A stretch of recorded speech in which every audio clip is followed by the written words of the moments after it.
Soybean যারা পছন্দ করো না বা একদমই খেতে চাও না তারা আজকেই এইভাবে বানিয়ে দেখো। যারা খেতে পছন্দ করে না তারা আঙুল চেটে পুটে সোয়াবিন খাবে। তো চলো দেখে নেওয়া যাক এই দারুণ টেস্টি সোয়াবিনের রেসিপি। রুটি লুচি পরোটার সাথে খেতে তো ভীষণই ভালো লাগবে, আর যদি ভাত হয় সেটাও কিন্তু খেতে ভালো লাগবে। তো চলো দেখে নেওয়া যাক। এখানে আমি এক বাটি সোয়াবিন নিয়ে নিয়েছি। এটাকে আমি জলে ভিজিয়ে রাখবো, ওই 5 মিনিট মতো জলে ভিজিয়ে রাখবো, তারপর সেদ্ধ করে নেব। তো জল দিয়ে দিলাম পরিমাণ মতো। এবার একটা প্লেট দিয়ে ঢেকে আমি ওই 5 থেকে 6 মিনিট রেখে দেব।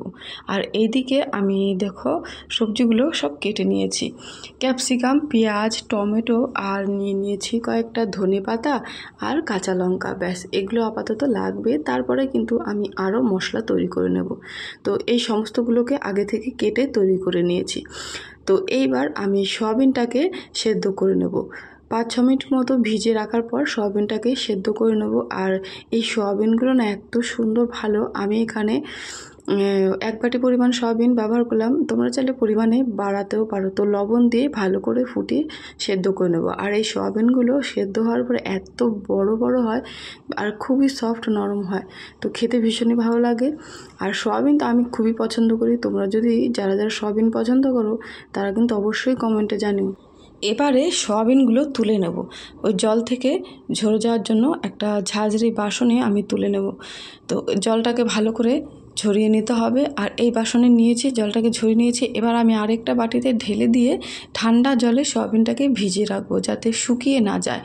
তো জলটা দিয়ে রাখলে সয়াবিনটা ভালো ভিজবে আর সয়াবিনটা ভালো নরম থাকবে। তো চলো এবার মশলাগুলোকে তৈরি করে নিই। এখানে জিরে, গোটা ধনে, একটা স্টার ফলের অর্ধেকটা নিয়েছি, এলাচ, লবঙ্গ আর দারুচিনি দিয়ে দিয়েছি। তো এবার এগুলোকে একটু ভেজে নিয়ে শুকনো খোলায় গুঁড়ো করে নেব। এই যে গরম মশলাটা আমি তৈরি করে নিলাম না, এটার ফ্লেভারটা কিন্তু দারুণ হয়।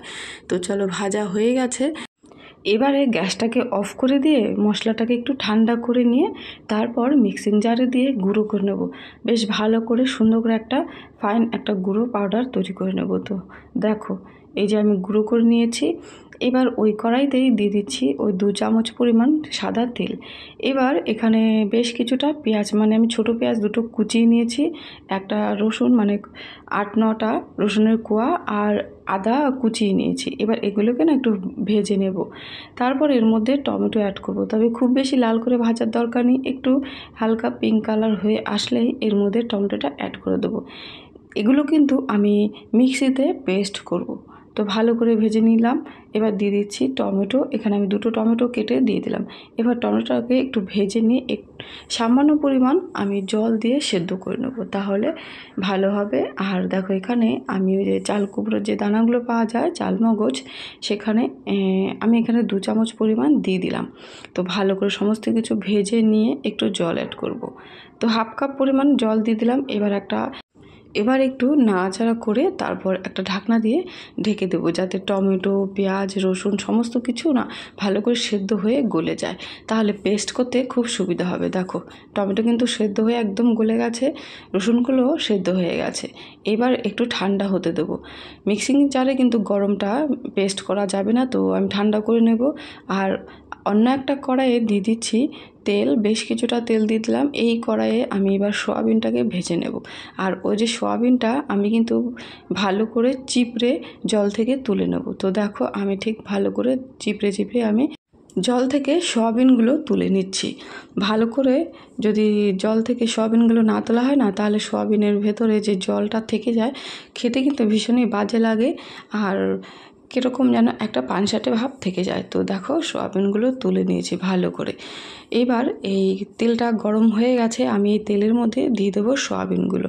আর এই সয়াবিন ভাজার সময় একটু লবণ, হলুদ আমি ব্যবহার করব। তো চলো পরিমাণ মতো দিয়ে দিচ্ছি লবণ, আর দিয়ে দেবো সামান্য পরিমাণ হলুদ। তবে ওই যে আগে থেকে ভাজা মশলা গুঁড়ো করে রেখেছিলাম সেটাও কিন্তু এবার ব্যবহার করব। তো চলো লবণ হলুদ দিয়ে একটু নাড়াচাড়া করে সয়াবিনটাকে ভেজে নিই, তারপর ওই গুঁড়ো মশলাটাকে এখানে একটু অ্যাড করে দেবো। আর এই সয়াবিন ভাজাটা খেতেও কিন্তু ভীষণ ভালো লাগে, চাইলে কিন্তু এখান থেকে 2-1টা খাওয়াই যেতে পারে। তো চলো এবার গুঁড়োটা দিয়ে দিচ্ছি।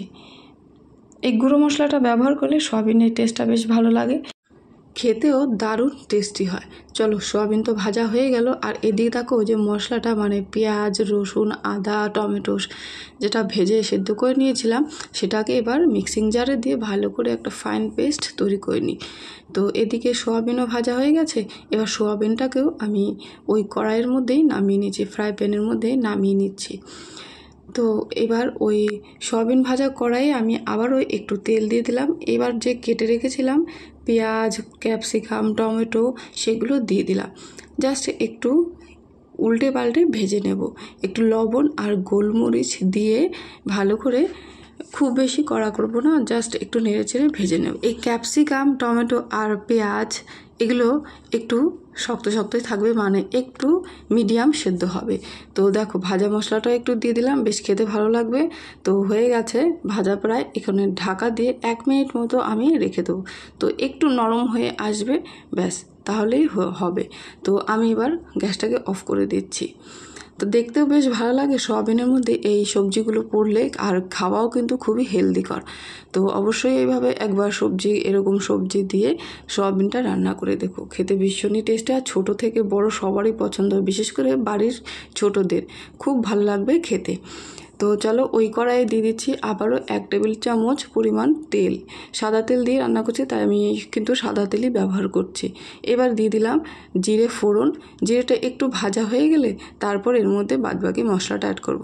মানে ওই জিরের গুঁড়ো, ধনে গুঁড়ো, লঙ্কার গুঁড়ো আর হলুদ গুঁড়ো, তো সমস্ত কিছু দিয়ে দিলাম। এবার একটু জল দিয়ে মশলাটাকে কষিয়ে নেব। তবে আমি এখানে লাল লঙ্কার গুঁড়ো দিলাম, আমি কিন্তু পরে কাঁচা লঙ্কা চেরাও ব্যবহার করব, তাই লঙ্কার পরিমাণটা অল্পই ব্যবহার করছি।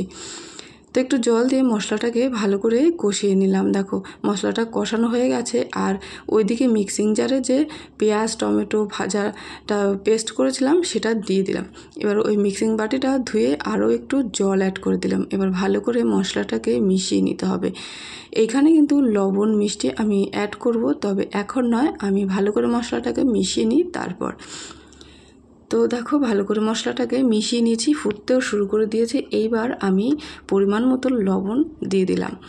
দিয়ে দেবো 1/2 চামচ পরিমাণ এখানে চিনি। তবে চিনিটা দিলে টেস্টের ব্যালেন্সটা বেশ ভালো লাগে, খেতেও খুবই ভালো লাগে, বিশেষ করে লুচি পরোটার সাথে খেতে ভীষণই ভালো লাগে।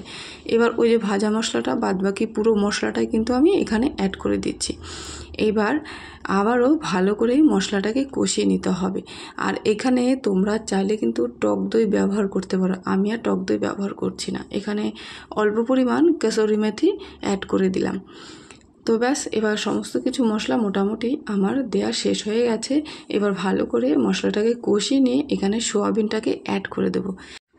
তো আমার এই চ্যানেলটাকে তোমরা সবাই সাবস্ক্রাইব করে পাশে থেকো, আর রেসিপিগুলি যদি ভালো লেগে থাকে তো লাইক, কমেন্ট, শেয়ার করো, আর অবশ্যই কিন্তু সাবস্ক্রাইব করে পাশে থেকো। তো দেখো সামান্য একটু জল অ্যাড করে দিয়ে দিলাম।